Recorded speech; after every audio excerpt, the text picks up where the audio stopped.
5-second music sting, and then we're on.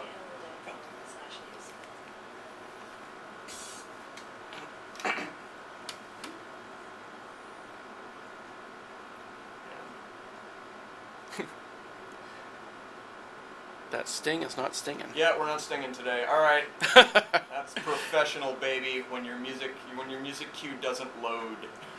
Without our theme music, how are people going to know what show they're listening to? I guess we'll just have to tell them the name of the show, which is Cinema Smackdown. Welcome to Cinema Smackdown. It is Sunday, June 30th, 2019. My name is Michael Brody, and I am joined today by Shane Simmons. Hey. Hey. And we have a special guest in studio today. Two specials. Two specials, that's right. You merited a double special. It's the rare double special on this show. We are joined by Monica Hamburg. Hello. How are you doing today, Monica? I'm doing very well. Thanks for having me.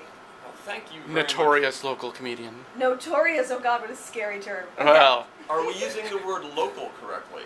I was under the impression you were a comedian working out of Toronto. Am I wrong about this? You are wrong about that, but it is an easy mistake. I've actually lived in a whole bunch of places. I grew up here, but left here for 20-something years. I've been back for a year. So it's not... Oh. It makes no sense. So you got out and you came back. I know. I didn't think that was going to happen. It was very random, but I'm enjoying I mean, it. I've heard of poutine cravings, but this is ridiculous. Yeah, it is. It is. Well, 20 years of cravings. It just bottles up, and then you just pretty much eat everything in sight. So this is what happens when your pre-interview doesn't really go down. That's when you think the person is from another place, another country. Another planet. Yeah, exactly. Be accurate about that. All right, so you are visiting us today to do, aside from a pleasant chat about a particular subject, you're here to promote a show. I am, indeed. Why don't you tell us a little bit about what your show is? One in a series that you were notorious for. Yes, I didn't realize I had such a reputation, but I mean, that was bound to happen. Why don't you tell us what your show is called, what it's about, and where and when we can find you? Absolutely. So, my show is called Pornomedy, and the website is pornomedy.net. And because I thought this would be an immediate association, it's only an immediate association for 25% of the population, and no one else understands why this is the name. So it's porn and comedy combined, Pornomedy. So just pornomedy.net.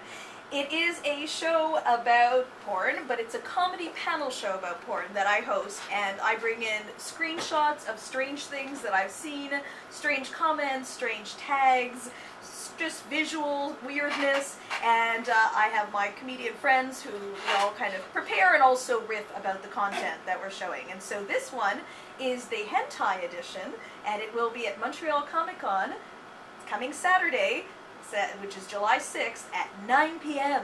in one of the big rooms. So please, all you tentacle perverts, come see the show.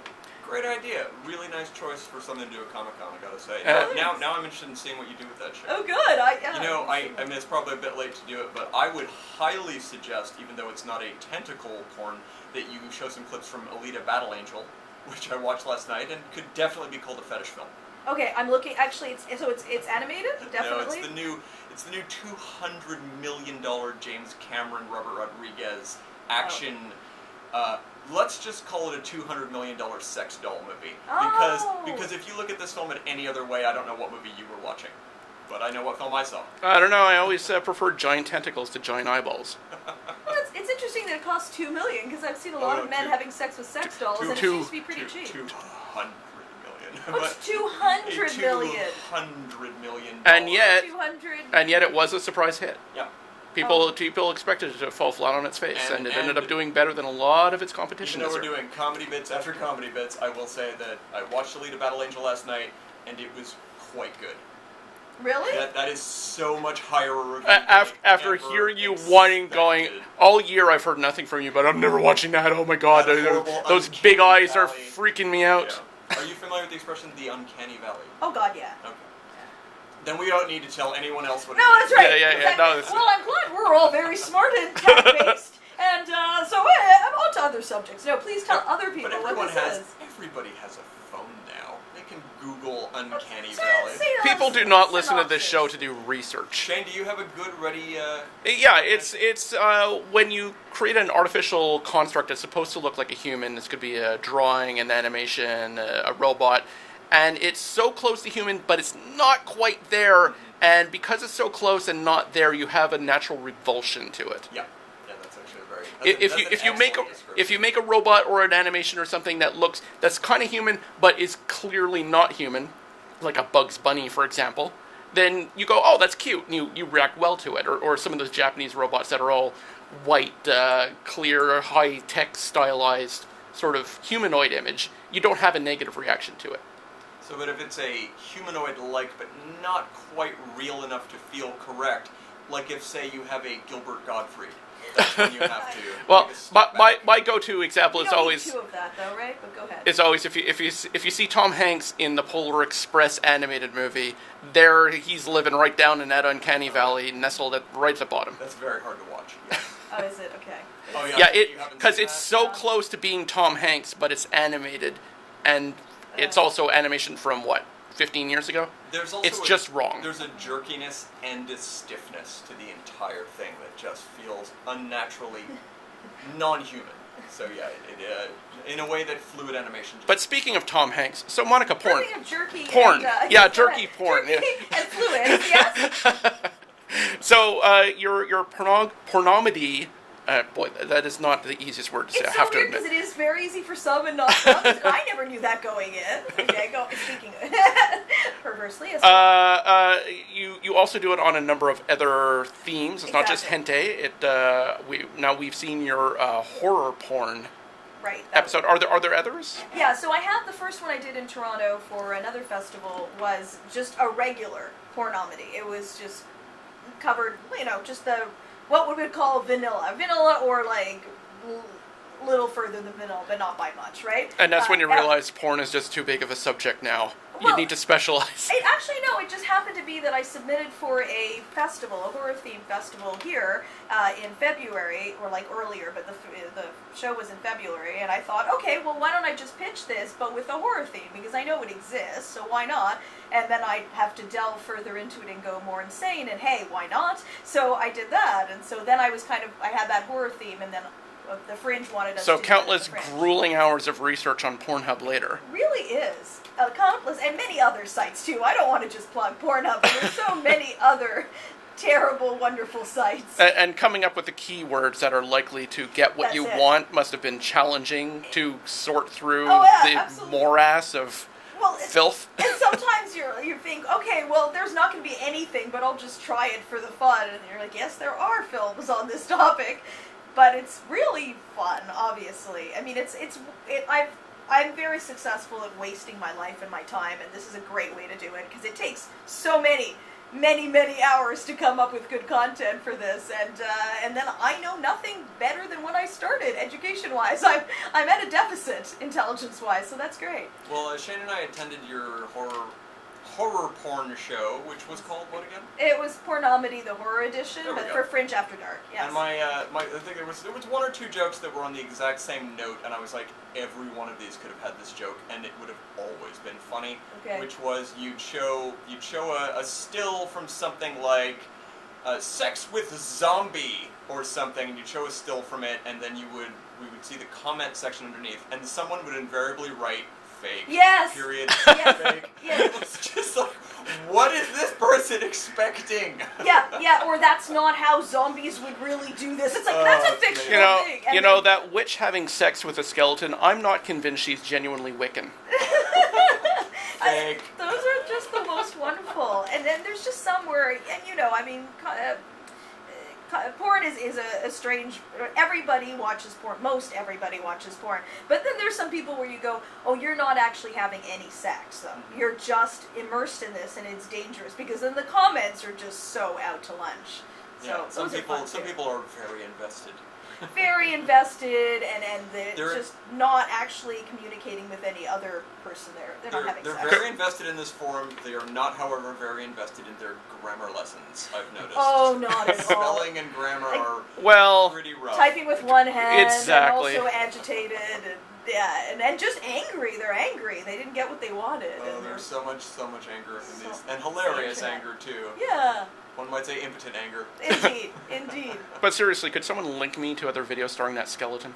That is the question that I brought up at the show, which is like the only question someone had, or they titled it, I think, "Who is this?" So the only question they had about a witch having sex with a skeleton was, "Where can I see more of this woman?" And that is a consistent theme in these shows. It's just, well, where can I find more of this person doing this thing that is incomprehensible? I loved her on Bewitched. Yeah. Oh, don't look up. I'm sure there's a Bewitched sex. So for the show that you're doing, what's the date again? It's this coming Saturday, July 6th at 9 p.m. Oh yeah, that is very. Ooh, soon. it's Comic-Con After Dark. Now, right? is this show being advertised as fully, pretty much X-rated in terms of language and content? It's 18 plus. They're carding people at the door. Good. Yeah, so not at the door of not at the door of Montreal Comic Con, but straight at our door. At the door of porn. Exactly. That's right. You're in the realm of the beast. You don't. It'll be a very David Cronenbergian door shape, and. Oh dear. Might as well go full body horror while we're at it. Yeah. Actually, yeah, body horror is genuinely pretty sexual most of the time. There are a lot of orifices. Yeah. Yeah, there's a lot of that. I mean, Cronenberg obviously is an easy pick, but even if you go into the direction of more mainstream movies that have body horror, as soon as you get into body transformation, it's hard not to at least touch on the sexuality of it. Oh, sure. You know, even the Spider-Man movie from 2002, Spider-Man inexplicably is shooting webs out of his wrists, which... Yeah, well, they go the outright masturbation joke there, yeah. Exactly. It's they'll get there somehow with anything involving body changes of sorts. At any rate, what Shane? Well, are we coming up on a break yet? In another minute. In another minute, so, okay. Because we'll come back with the first topic you had in mind. Oh yeah, no, because bringing up the Cronenberg body horror, I had a segue going right into that. Oh, yeah, it's all about very appropriate, clickbait, right? Clickbait, what yes. What would he say about the Cronenberg film? It's our Canadian content, people. You know. Yeah, we do as much as humanly possible try to touch on anything that has a Canadian basis somewhere, be it actually filmed here, be it what do you call it, starring a Canadian, or having a Montreal connection as well. I quite enjoy. Okay. I was watching. I don't remember if it was The Brood or if it was. I love The Brood. Or if it was one of the other ones, but there are quite a few early Cronenberg films that are shot in Montreal. In Montreal, yeah. And I was watching one of them. It's almost disappointing if you're watching him chronologically and he switches to Toronto and you go, no. Yeah, in one of them, they have people coming out of an apartment building, and it's 1975. Oh, yeah, Nuns Island. Yeah. No, I mean downtown Montreal. Oh, okay. I thought you were talking about Shivers, which was shot entirely on Nuns Island. Oh, it could be. And there is another one where they use the mall. Yes. Local mall. Yes, that's Rabid. Yeah, that must be the one. And that is the one that I want to talk about specifically. Oh, no kidding. Oh, yeah. Just so happens it's a Montreal film. And yeah, as well as everything else, Rabid does have that moment where people are coming out of an apartment building on a street I'm often on. It is just amazing, if only to see the cinematography from 45 years ago, where you just have a moment of, wow, this feels like time travel. Wow, we've never been urban renewaled. All right, well, we'll be right back after a message from whatever the heck this is that I'm clicking on at this moment. We'll be right back. All right. At least that worked. Yeah. The music cue just went dead as I touched it. Oh, perfect. This little program, we use VLC to run these, and sometimes it just freezes for a second, and you're like, we're live. Yeah. I think our music cue hit its best before date because it's from 1967. Well, this entire soundboard is also from '67, so it all works out. Yes, apparently this was Shom's old soundboard. Oh my gosh. Yeah. Yeah, if you know Shom, this is the old Shom. It's like one of those things where it pops into the recesses of my mind. I'm like, all right. So as quick as it was, we'll be back in 10 seconds. It's just that much.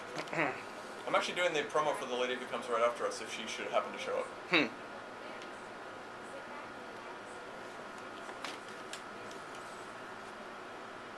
Actually, she did a great promo. I've never heard it before. Sorry, can you hear? This is the girl who's after us. Oh, nice. And we are back. Our show is Cinema Smackdown. This is CJLO 1690.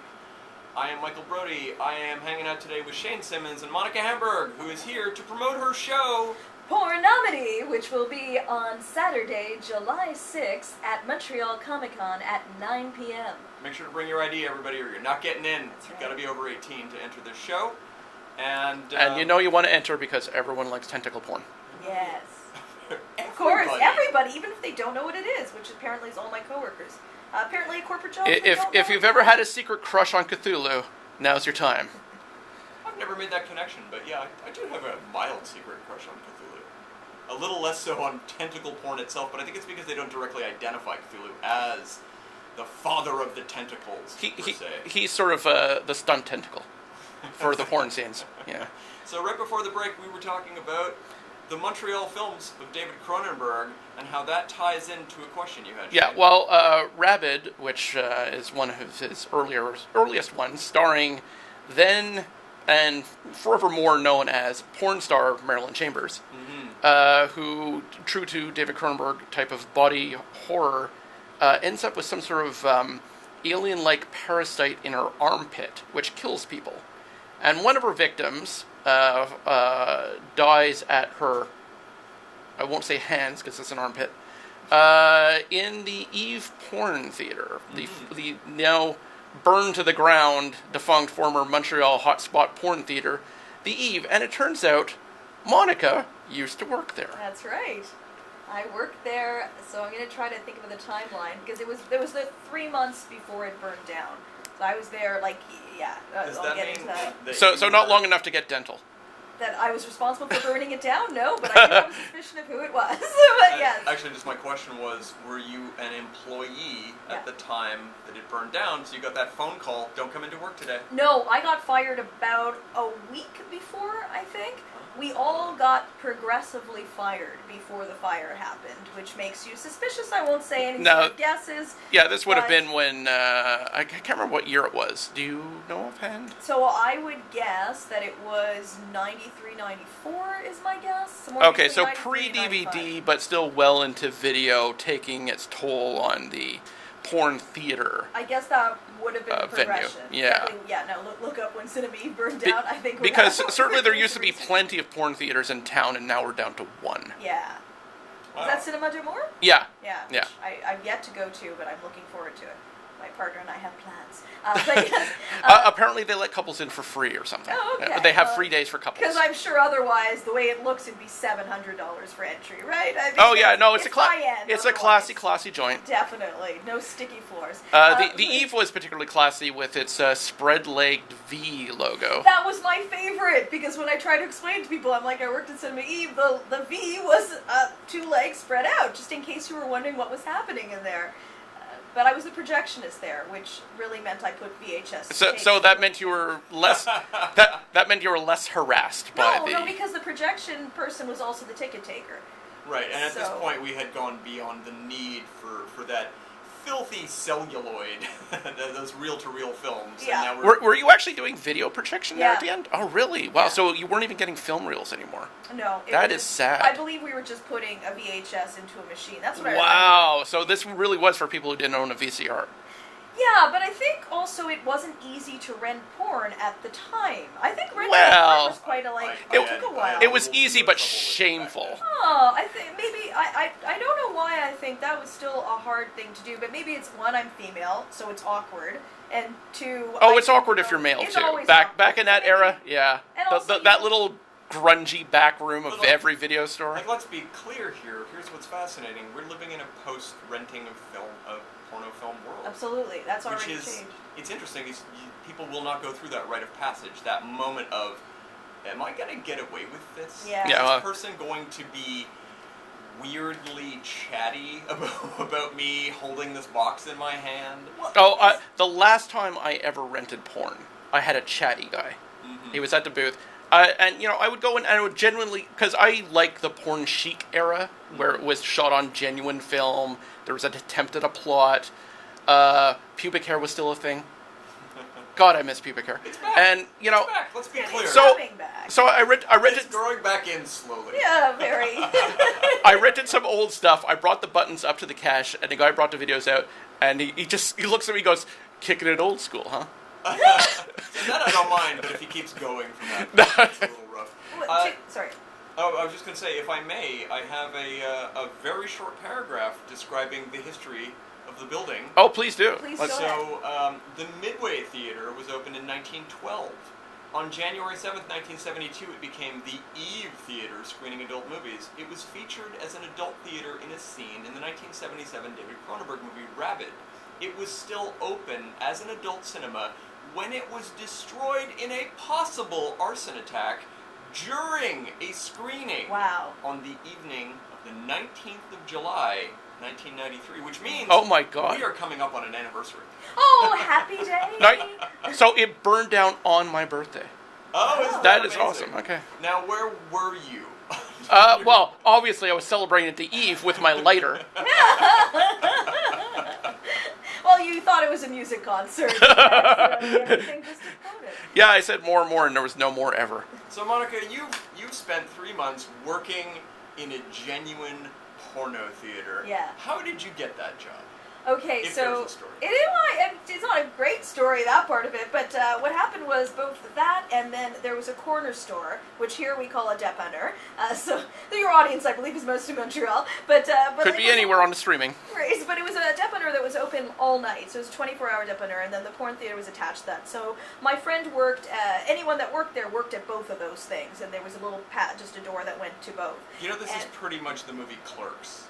It is very Clerks, and it was a good time to be doing that because, first of all, nothing cost anything in Montreal at the time. My apartment was $485 for a 2.5 bedroom, something like that. So it was an amazing time to be alive. So you could work for minimum wage, and we worked for cash at the time, and then that was it. That was a good life when you had quit school for a time, right, and were evaluating your life choices. That definitely helped. And my friend was working at both these things, and she got me a job there, and I started working there, and it was great. I was working with my best friend in a completely insane environment.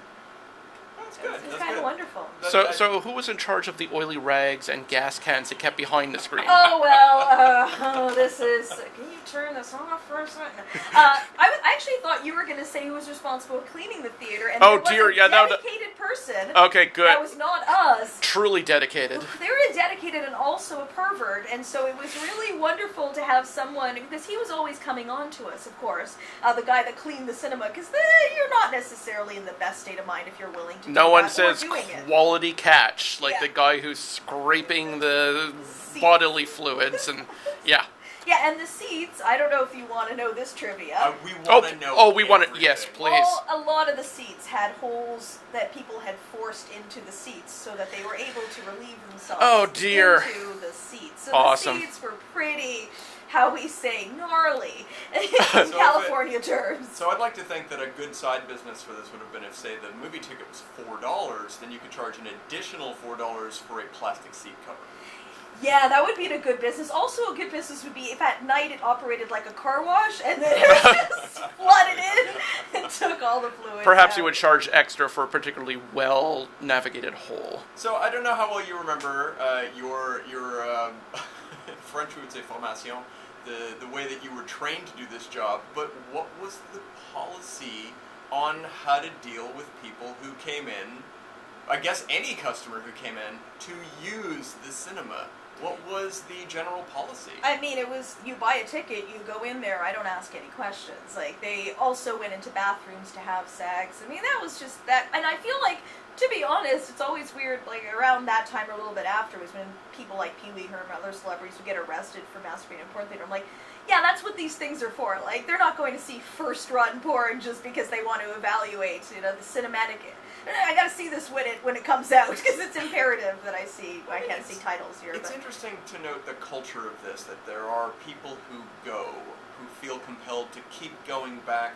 I mean, we still have an operating porn theater in the city at this time with the internet. We have the internet, people. You don't need a porn cinema Or anymore. even money. Exactly. Or money. I mean, that's what this always was, is really a place, yes, you could see these things at home, I guess, but really it's, you want to masturbate among other people, you want to have this experience with other people, and everyone has their own thing, but yeah, we didn't really ask any questions. I think the main thing that the guy that owned the place he didn't tell me this, I only found out later, but some of the people that would come in would say, oh, does it turn you on to work here and watch those films? And I'd say, yeah, occasionally, and that was a bad answer. Not because of how they reacted, but just my boss was like, you do not ever answer that. Well, I don't know why. That's a trigger for certain people. If you give them even an inch, they will make you the focus of their stalking. But they kind of always do anyway. I've discovered you really don't have to do much for people to get overly interested in you if they already have that intention. Very true. But yeah, maybe it doesn't help. So yeah, there was just a very you give the money, they get a ticket, they go in, and life goes on for the next hour and a half, 2 hours until the next movie. Yeah, I'm not sure if you're aware of this, but in a lot of porn cinemas, the policy is if you do anything, you're thrown out. That's very weird because that's why they're there. Yeah. It's a very strange, unspoken kind of. You might be there to try to get away with it, but if we catch you, you're out. Nobody watched anybody in that one. I can't imagine. It's a fascinating subculture in Montreal. Yeah. What I do like is that the new what's the current place called? The one last remaining. L'amour. Yeah, Cinema L'Amour. If you walk past Cinema L'Amour, which I believe is on Saint Laurent Street. Yeah. Little up from Schwartz's. If you walk past it, there's a very interesting thing on the sign. And the thing on the sign says, it says Monday and Tuesdays, couples get in free. Now, I've always thought to myself in this day and age of electronic dating where you meet people online and you make strange dates, possibly at a coffee shop, possibly somewhere else. If someone said, I've got a great idea, just about the worst idea would be a woman showing up to realize the man's trying to take her to Cinema L'Amour. That would be the second worst imaginable date, and the worst imaginable date is realizing he's brought you there on a Monday or Tuesday when he gets in free.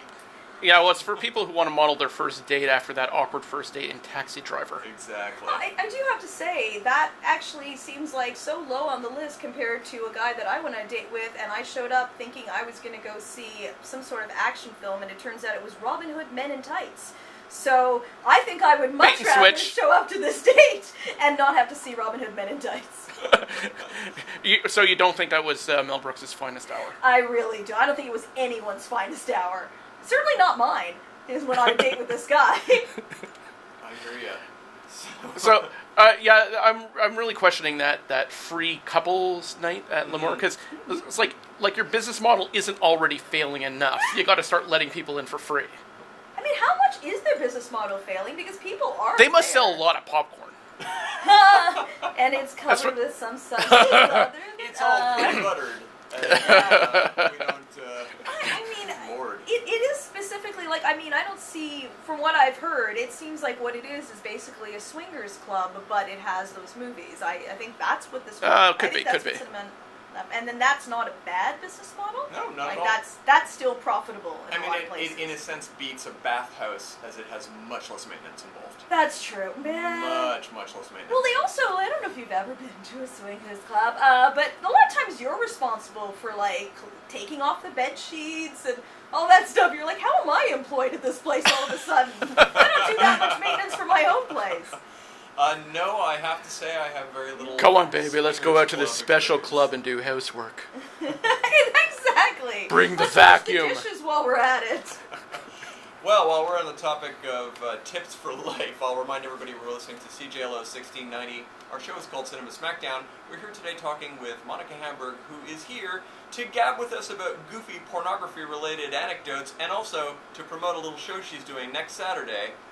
Saturday, July 6th at 9 p.m. at Montreal Comic-Con. It's called Pornomedy. It's the hentai edition.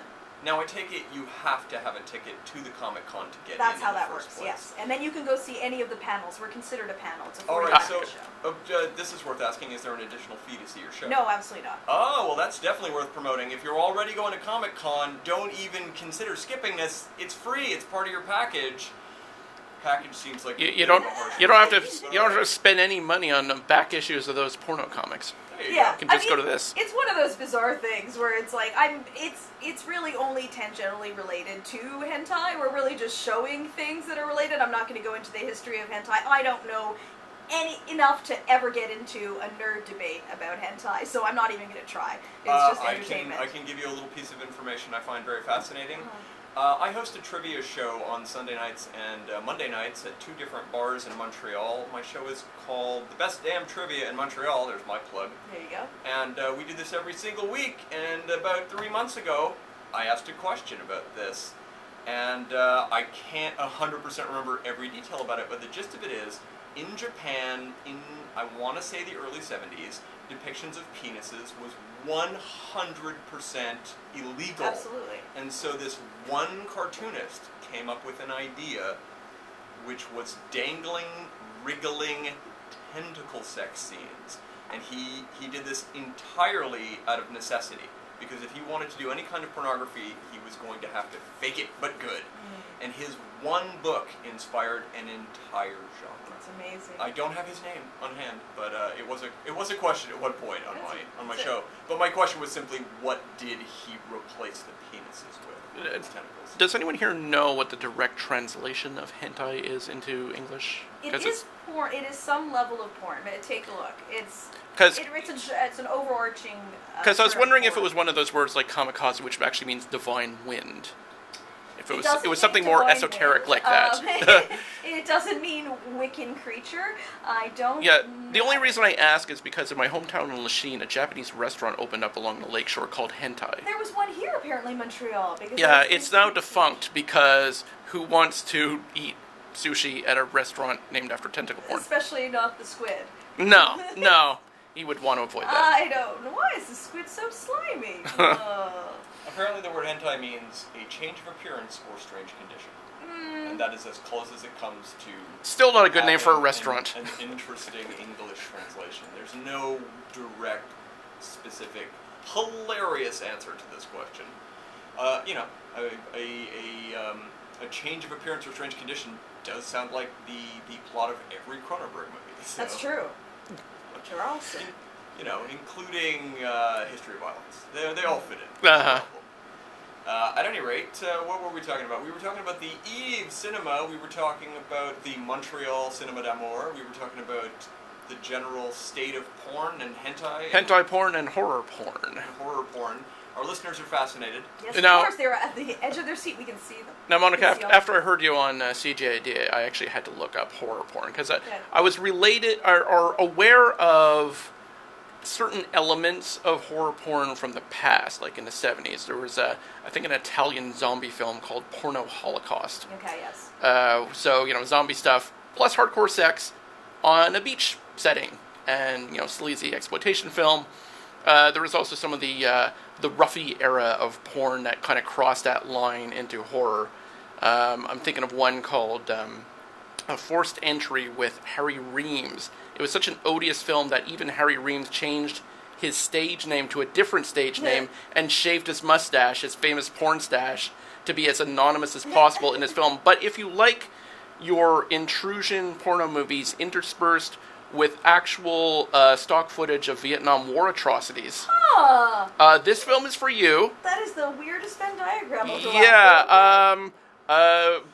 I can't think of any fans who would want this film off the top of their head. Perhaps Ted Bundy, but beyond that, it's not really for anyone. If I found out that inspired all of Ted Bundy's work, I wouldn't be surprised. Yeah. Wow, I didn't realize there was anything. But doing a quick search, I did find that there is a site called horrorporn.something.com or something, and they actually have a production value to their stuff. Yeah. They're a current company. They're a current company, who are.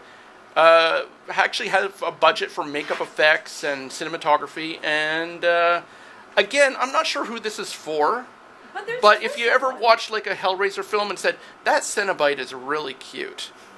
Yeah, but that's the brilliance, is that obviously, I do try to, not sex shame too much. We all have our interests, but what I do find fascinating is mostly just how extreme people take it, and just the absurdities of, even how they name things, where it's like, girl. You're like, yeah, that's not narrowing it down. Thanks for that tag. Girl, it's hot. Sex. You're like, well, that's, theoretically every one of these.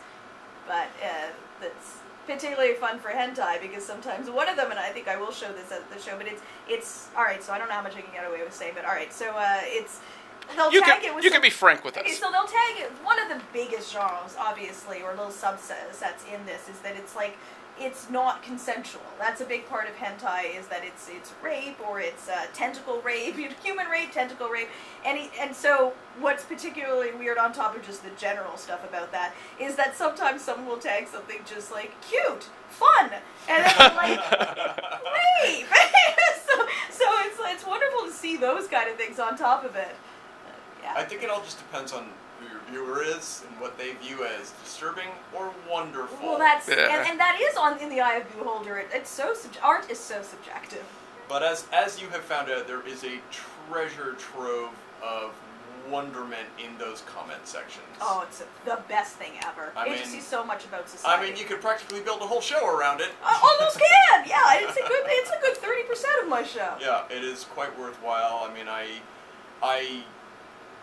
on mainstream topics on anything, glancing down at the comment section is always a crapshoot to begin with. For at what point the racism or hatred will begin, or where the apologizing begins, or where the complete misinformation about any topic comes in. Oh yeah. Someone's schooling you on things that are just 100% wrong. Yeah, this porno clip got political really quick.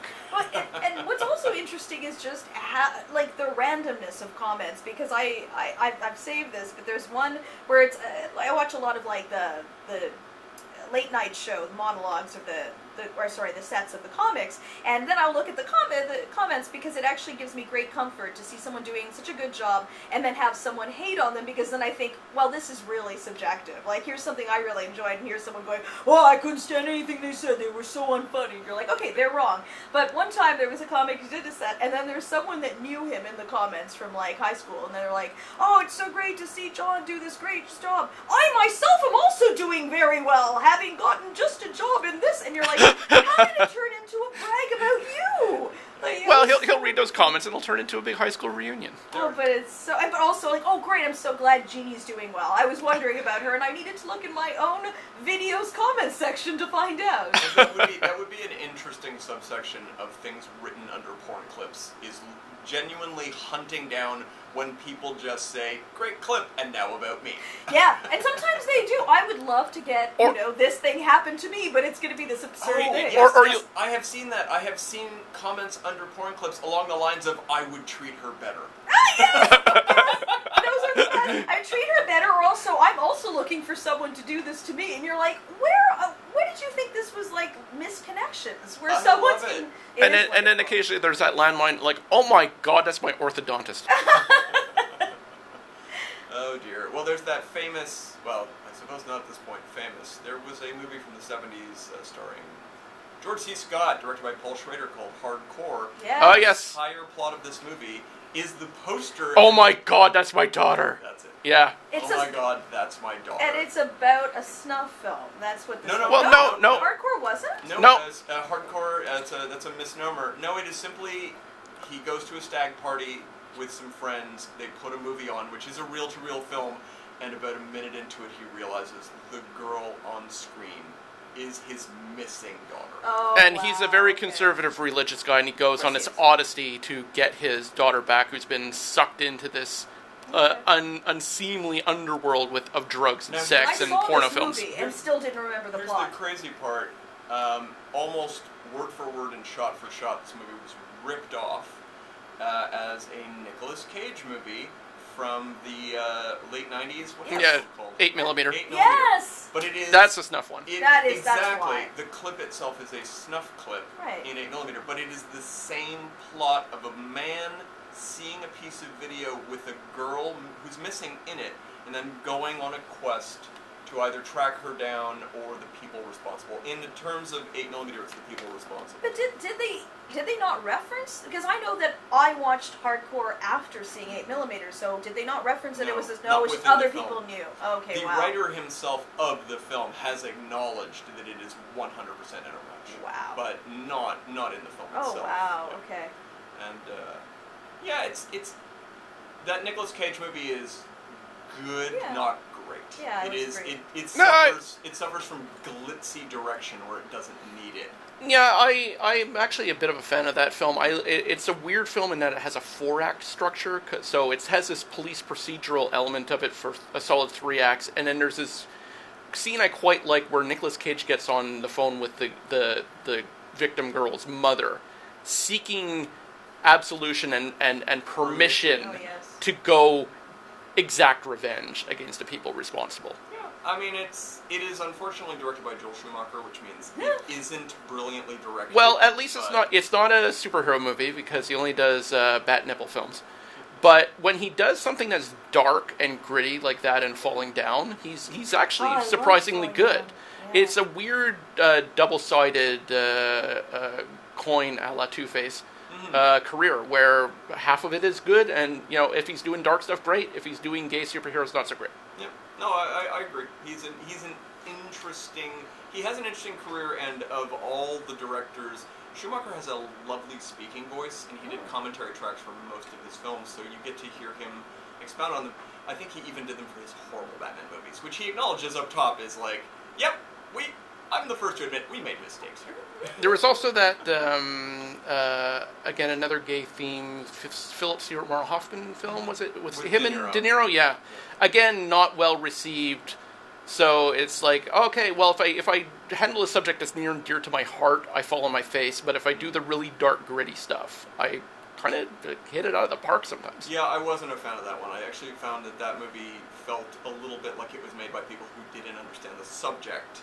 Right. Which, that's on me. I also haven't seen Tigerland. Which, Tigerland is excellent. Yeah, which I don't know it, but I expect it's one of those grittier films on the other spectrum honestly, of this. I don't want to call it a feel-good movie, but it's a war movie with an anti-war message, and honestly, the tone of the film is upbeat. It's mostly about trying to convince people that, hey, maybe this isn't the best course for your life. Oh, okay. And those people react in interesting ways, but it's not an angry movie. It has a good tone, but I mean, it's been 20 years since I've seen it, approximately. It's the first major Colin Farrell movie. Right. He'd made a few little things, but it's his first real piece, and he is a very happy character in that film. Well, Schumacher, he's got some good films in there, and unfortunately, he's going to be remembered for all time for directing the single worst superhero movie ever made. And which you mean the second one? The second Batman and Robin specifically. It's a pretty bad film. It's come on, Bat Mastercard or whatever it is, the Bat Visa. Yep. No, please. See, the important thing is that the expiry date is forever. Right. Forever. It does have the immortal line we quote constantly, which is "Ice to meet you." Oh God. Oh yeah. That was Schwarzenegger. Yeah, Mr. Freeze. Yeah. Mr. Freeze. Apparently, Arnold Schwarzenegger, he was paid $10+ million to be in that film. Maybe it was $25 million to be in that film. But because his performance was so reliant on prosthetics and a giant suit and special effects involving stuntmen, he's only in about 5 or 10% of the movie because most of the work was done by other people. He just had to step in and give those perfect line readings. Oh wow! So yeah, it is quite an experience where he barely participated. I think George Clooney said in an interview they only shared 2 days on set together. Oh, amazing! Because he managed to do most of it without having to appear. It's action scenes. He doesn't need to be there. And ironically, I think Clooney does worse line readings in that film.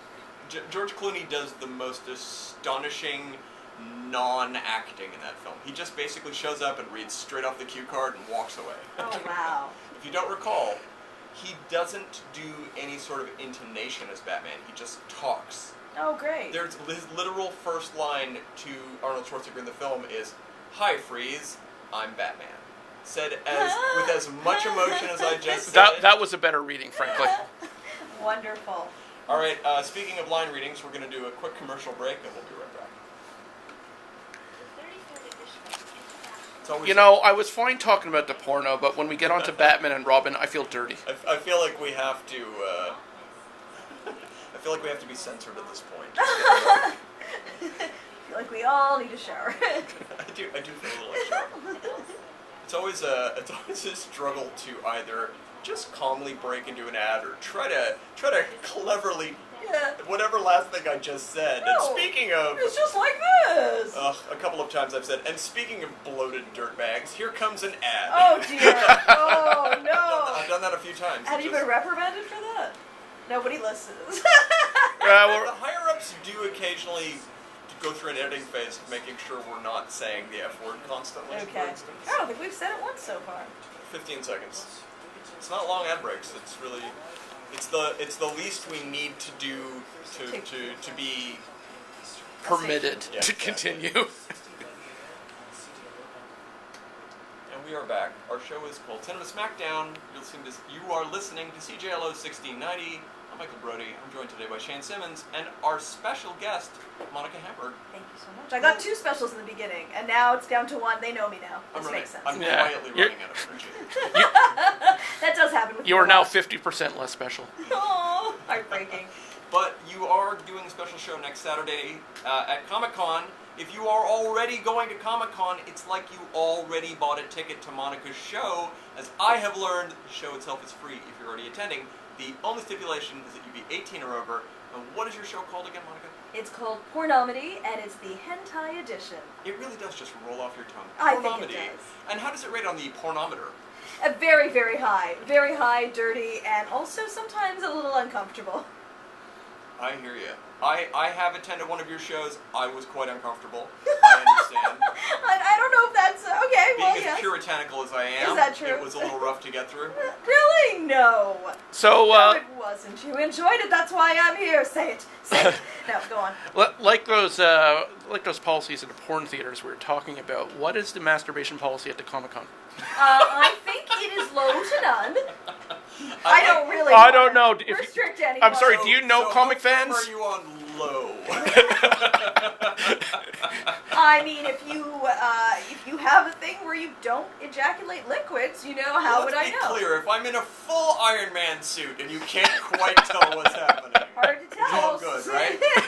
Yeah, and I mean, if you don't make rocking back and forth motions while moaning. Well, Shane, your good friend Ozzy has a 50% Iron Man suit, if I'm not mistaken. Yeah, no, It does 50%? end at the waist. No, doesn't it? it does. So, with that in mind, if I was Iron Kilt, how would this go over? Depends how much of a tent you're pitching. Oh, dear. So I take it we shouldn't be promoting the show on that basis. Come and get off. Please don't get off during the show. I mean, I'm a little concerned if you do, just from the brief things we show you. But sure, you can save it. It's only a 45-minute show. Just But flood hey, the bathrooms if you need to. I'm not encouraging it, but hey, if you like the degenerates that were in the porn theater, you haven't seen anything yet until you've met comic fans. Well, if I might suggest for the future, if you ever do, if it goes well and you get invited back to Comic-Con, there is a subgenre of comic book porno movies. And I don't mean a couple, I mean hundreds and hundreds, with some of which have budgets which would astonish you considering how much movie budgets are these days and how much porn budget usually is. There is a ridiculously accurate 1960s Batman TV show porno movie with costumes by the person who designed the costumes for the 1960s show, was hired to come They in got and him. recreate them. He recreated them accurately. How they got away with this, I don't know, because Yeah, there has to be some copyright violation there One somewhere. would think, at any rate. But if you ever fetishize the Adam West Batman show and you like, I really want to see that Catwoman or that or that Batgirl. Batgirl Yeah.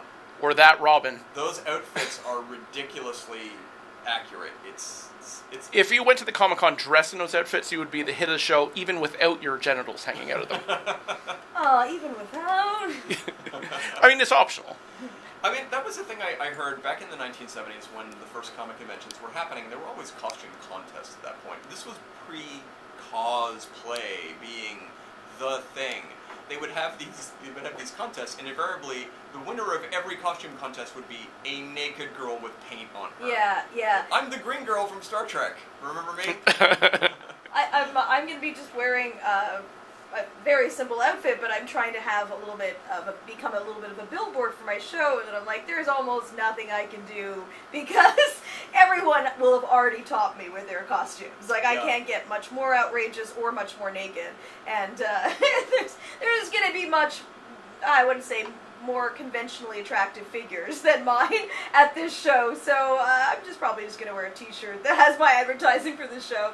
And, yeah, it should reasonably work. And a wig, of course. Just got to get the name out there. Oh, you could That's always, what I'm trying. could always have your eyeballs surgically enlarged and go as Lita Battle Angel. There you go. Yeah, I actually, when I was looking at, I'm going to do some hentai makeup, and I was looking at things, and one of them is, oh yeah, the first thing I do is put in this contact lens. That's just so creepy because it enlarges the iris, and I'm like, I'm not going that far, because, for my show, it's a strange thing I'd like to see.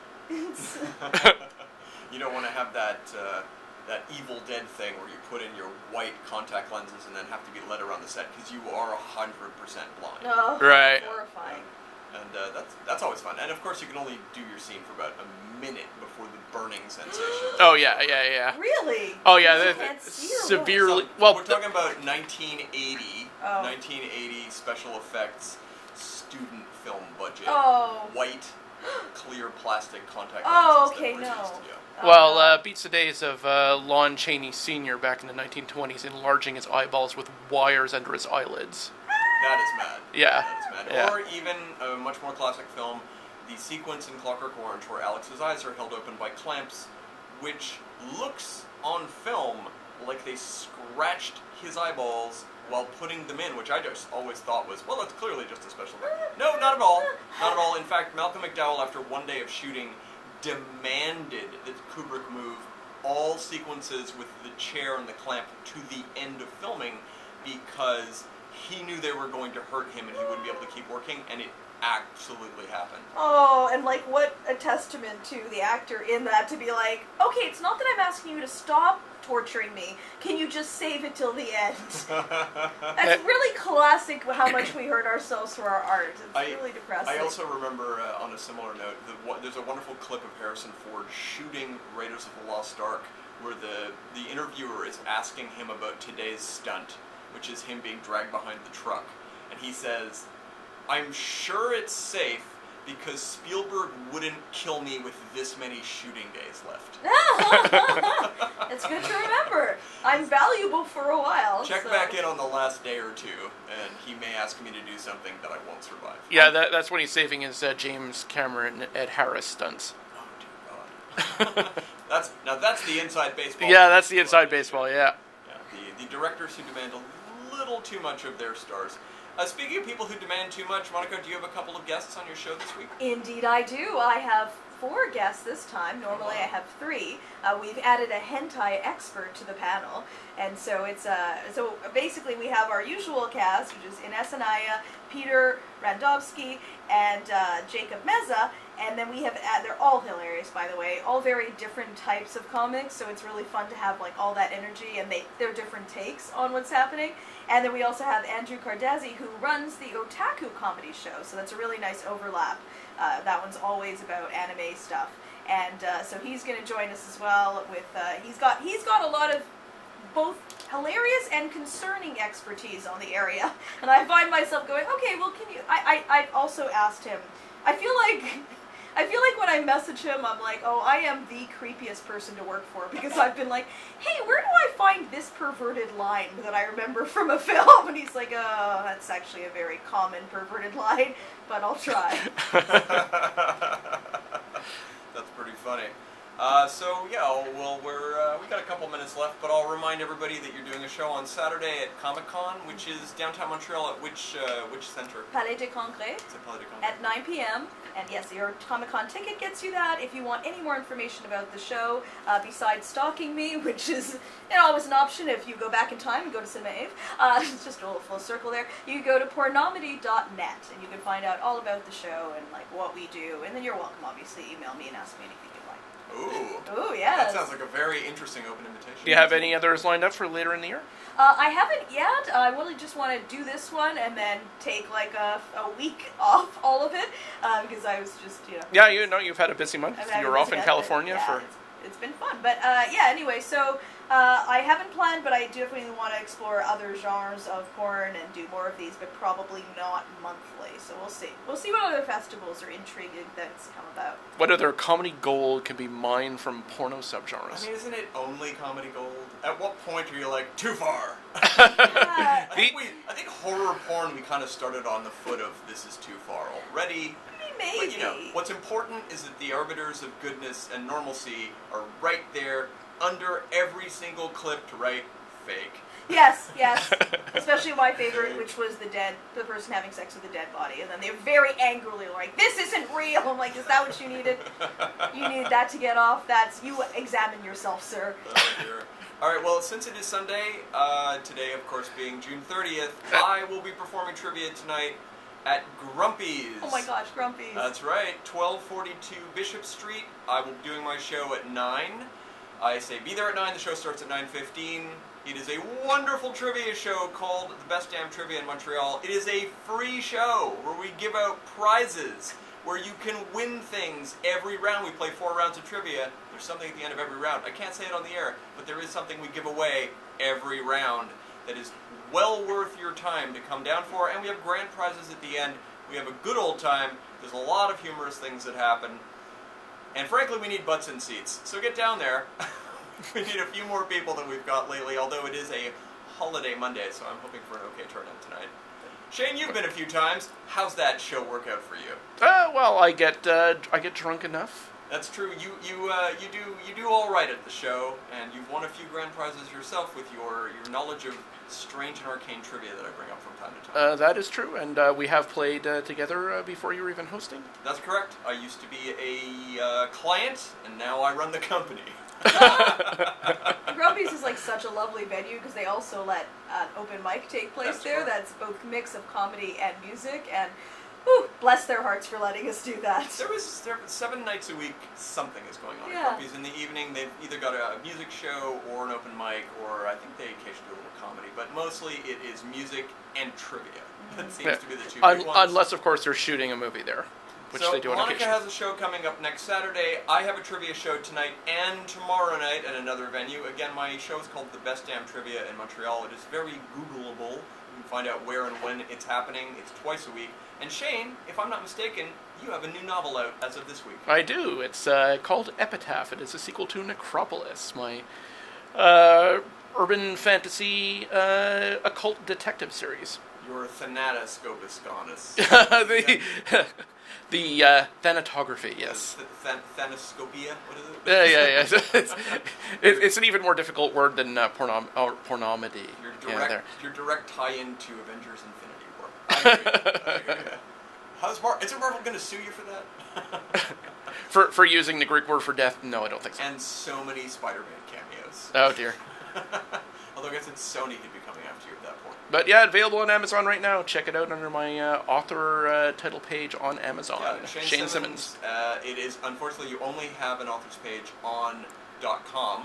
Well, because they don't have author pages on any of the other Amazon outlets. At any rate, we are winding down. Monica, it has been a delight to have you on our show today. Again, I think we totally forgot to mention it, but you have a show on Saturday. Right. What is that again? Yes, it is at Montreal Comic Con on Saturday, July 6th. It's called Pornomedy. Pornomedy Hentai Edition this time. And you can find it at pornomedy.net for more information. Or contact me. I'm all over the internet. That sounds weird, but yes, indeed, any way you like. And you can find me on Facebook. Instagram's a good place. And but not Twitter. Pornhub. But I wouldn't go that far. All right, everybody. That has been our show. Thanks for listening in. We'll see you next time. Thank you, that was fun. Oh, thanks. Yeah. Sorry for the slight glitches here and there. How dare you? Yeah. But mostly smooth-ish. Yeah. I just wish we could have mentioned your show. I know, This will be my I know, line. yeah. It's a bit awkward. No, thank you so much for pushing it. I appreciate it. Like, I never know the Venn diagram between your show, obviously, and people who are going to be at Comic-Con, but we're hoping. I like to tell people, we have a listenership somewhere between 6 and 6,000. Yeah, it's a good Yeah, one. we Also, have just no nice. idea whatsoever. Yeah, I it's have actually absolutely healthier. heard from strangers Yeah. that have just said, I've heard yeah, I it. caught the show. And it's like, oh, People you listen. heard that one. What we're going to do now is we're going to go in the other room. We're going to upload the show directly to the website. So if you, for any reason, want people to hear this show Okay. that you just did, or if Okay. you want a copy of it, you don't happen to have a USB on you? I don't have a Okay, USB that's on fine, me, fine. but if you can put it get on but you Dropbox can- or something? No, but you can get it right off the website. It's Okay, just I great. could have given it to you directly. Okay. But that's fine. It's you can still just there. send me the link or Yeah. something Well, on it's the... downloadable right from the Sigilla website on our show thing, but I'll show it to you or Yeah, sure. email Sure, it to you. just- Yeah, yeah, just I'll message be me. plugging this particular episode pretty hard.